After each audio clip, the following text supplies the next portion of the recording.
শুধু ওই বীজ সার এগুলো দিলেই যে উপকার তা না না, মুখে মাস্ক, হাতে গ্লোভস, যাতে আপনার সবথেকে মূল্যবান সম্পদ হচ্ছে নিজের বডিটা। এই বডিটা শেষ হয়ে গেলে সব শেষ।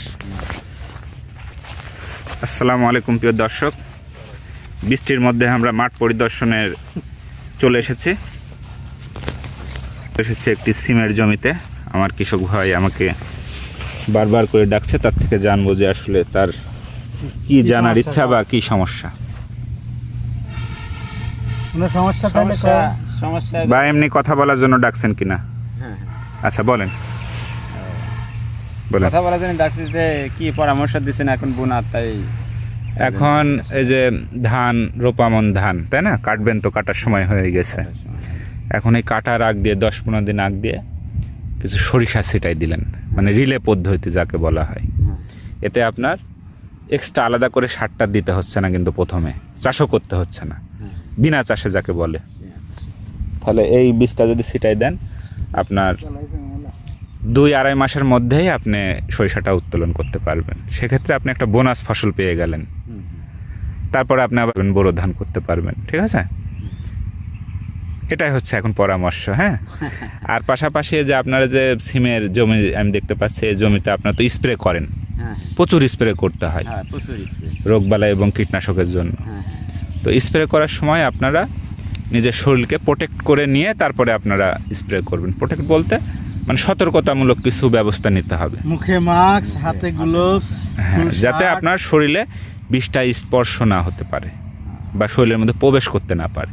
মাস্ক পরতে হবে, একটা চশমা পরতে হবে, একটা টুপি পরতে হবে মাথায়, একটু মোটা কাপড় পরলেন, একটা জুতা পরলেন প্লাস্টিকের।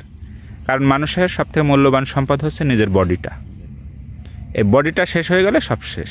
তাহলে এই বডিটা ভালো রাখার জন্য আমাদের একটু সতর্কতামূলক ব্যবস্থা নিয়ে তারপরে আমাদের কৃষিকাজ করতে হবে। তা না হলে আপনার এখন মনে হচ্ছে না আমি সুস্থই আছি, কিন্তু এই বিষের মানে বিষক্রিয়া ধীরে ধীরে সৃষ্টি হয় এবং আপনার বয়স যত বাড়তে থাকবে তত আপনার অসুখ বিসুখ বেড়ে যাবে। তখন ডাক্তারের কাছে যায় মেলা টাকা ঢালতে হবে।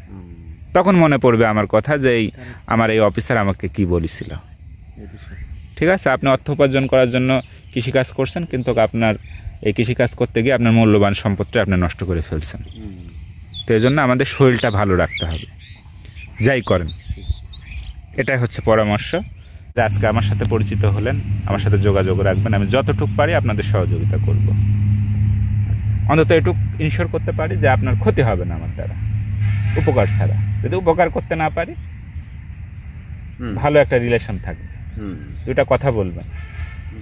শুধু ওই বীজ সার এগুলো দিলেই যে উপকার তা না, না না, মুখের কথা দিয়ে উপকার হয়। এই যে আপনাকে এখন পরামর্শটা দিলাম যে চাষাবাদ করতে হলে নিজের শারীরিক অবস্থা ভালো রেখে তারপর চাষাবাদ করতে হবে। আপনি অসুস্থ হয়ে যাচ্ছেন চাষাবাদ করতে গিয়ে, তাহলে আপনার সেই চাষাবাদ করে কি লাভ? আমি যদি অসুস্থ হতে পরক্ষণে তো বন্ধ হয়ে যাবে সবাইকে। তো বুঝতে পেরেছেন আমার কথা? আপনি নিজে জানলেন এবং আশেপাশে যে ভাই ব্রাদার গুলো আছে এদেরকেও একটু জানানোর চেষ্টা করবেন। তো ঠিক আছে, ভালো থাকবেন। আল্লাহ হাফেজ। হ্যাঁ।